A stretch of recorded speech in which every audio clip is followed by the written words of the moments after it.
अगर आप लोग को लगता होगा इनका सैंबल क्या होगा, तो ये डिपेंड करता है निर्वाचन आयोग के ऊपर, क्योंकि अभी तक जो है कि जयराम महतो की जो पार्टी अब कह रही है उस पार्टी को सैंबल अलाउड नहीं हुआ, तो सैंबल जो है कि निर्दलीय के रूप में इसे दिया जाएगा। क्योंकि अभी यहाँ पर जितने भी कैंडिडेट होंगे, चाहे वो इखलाक अंसारी हो या फिर देवेंद्र नाथ महतो हो या संजय मेहता हो या फिर और भी दीगर लोग हैं, सबको उसका अलग अलग जो है कि सैंबल मिलेगा, क्योंकि JLKM का कोई सैंबल अभी नहीं है।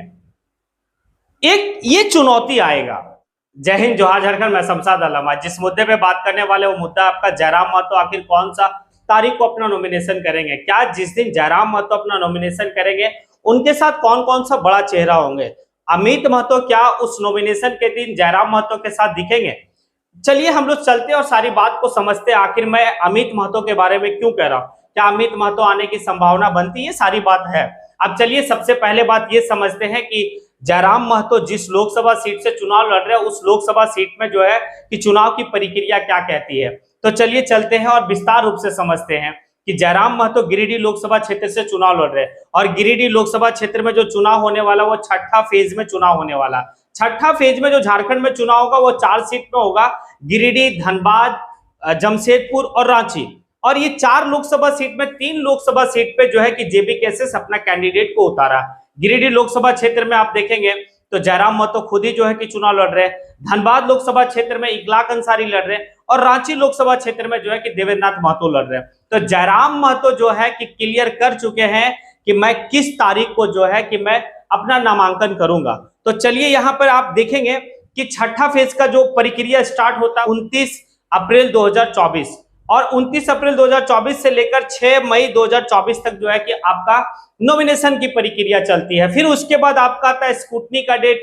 तो इस स्क्रूटनी को 7 मई को आप देखेंगे। 9 मई को जो है कि आप देखेंगे कि नाम वापसी की प्रक्रिया, नाम वापसी की प्रक्रिया से आपका जो है कि फिर प्रचार प्रसार स्टार्ट होता है। उसके बाद आपका जो वोटिंग का डेट है वो है 25 तारीख को और 25 तारीख को वोटिंग होगा, यानी कि 25 मई को वोटिंग होगा और 4 जून को रिजल्ट आएगा, जो पूरे हिंदुस्तान का रिजल्ट आने वाला है। तो जयराम महतो जिस तारीख को अपना नॉमिनेशन करेंगे वो तारीख है 1 मई 2024। अब 1 मई 2024 को जयराम महतो अपना नॉमिनेशन करेंगे। अब उसी बीच में जो है कि इखलाक अंसारी का भी नॉमिनेशन होना है, क्योंकि उसी फेज में ही है और उसी फेज में जो है कि देवेंद्र नाथ महतो का भी नॉमिनेशन होना है।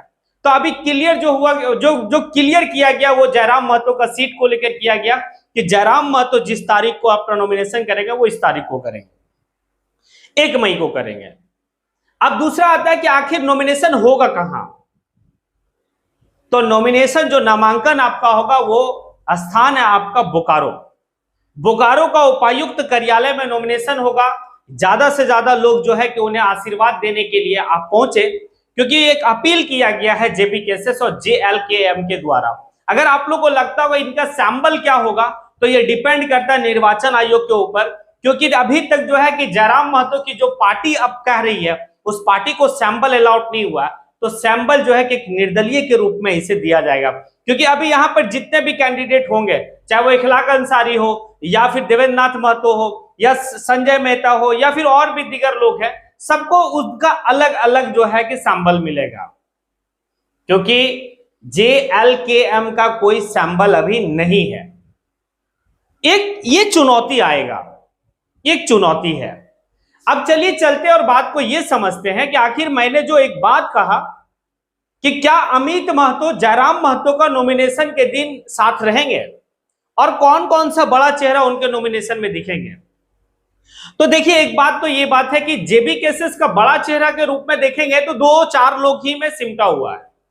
खुद जयराम महतो एक बड़ा चेहरा है, फिर रिजवान क्रांतिकारी, मोतीलाल महतो, देवेंद्र नाथ महतो, तो ये लोग हैं। तो ये लोग अमूमन देखने को मिल सकते हैं, लेकिन जो सबसे बड़ा जो लोगों की चाहत होगी कि भाई क्या अमित महतो जयराम महतो का नामांकन के दिन रहेंगे।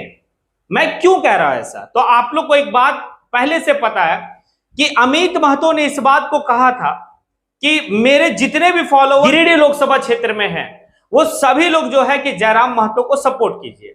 तो जयराम महतो को सपोर्ट, अमित महतो के जितने भी फॉलोअर है सब लोग सपोर्ट कर रहे हैं। तो क्या अमित महतो जयराम महतो का नॉमिनेशन में आके एक मैसेज देंगे? नहीं।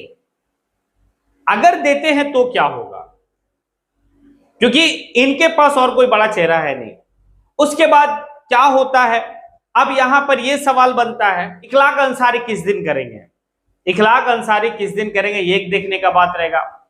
उससे पहले आप ये देखेंगे कि मनोज यादव जो कोडरमा लोकसभा क्षेत्र से चुनाव लड़ रहे जेबी केसेस से, वो किस दिन करेंगे, एक सवाल बनता है। और लोगों का मन में यह सवाल उत्पन्न भी होता है। और लेकिन एक चीज है कि गिरिडीह लोकसभा क्षेत्र में जयराम महतो का जो है कि दावेदारी मजबूत है, तो लोग उन्हें आशीर्वाद दे, इस बात को लेकर उनका अपील भी है, वो अपील भी लोगों से कर रहे हैं। अब लेकिन चलिए देखना होगा कि आखिर जयराम महतो की नॉमिनेशन के दिन काफी भीड़ रहेगा या फिर सादगी तरीके से वो जो है कि अपना नॉमिनेशन करेंगे। क्योंकि जयराम महतो की बात है, क्योंकि जयराम महतो आज के वक्त में झारखंड के कोई छोटा मोटा लीडर नहीं है। जयराम महतो पूरे झारखंड के यूथ का आइकॉन बना हुआ है और जयराम महतो का नामांकन होने वाला है। तो ऐसे कंडीशन में हमें लगता है कि पूरे झारखंड के युवा जो है कि उस दिन जयराम महतो का नॉमिनेशन में मौजूद रहेंगे अपना आशीर्वाद देने के लिए। लेकिन जिसका इंतजार लोगों का होगा, क्या वो उस दिन रहेंगे, ये देखने का बात रहेगा। चलिए हम लोग देखेंगे आखिर 1 मई को क्या होता है, क्या अमित महतो आते हैं, क्या कंडीशन रहता है वहां पे। तो इसी के साथ मैं अपनी बात को यहीं पे समेटता हूं। जय हिंद।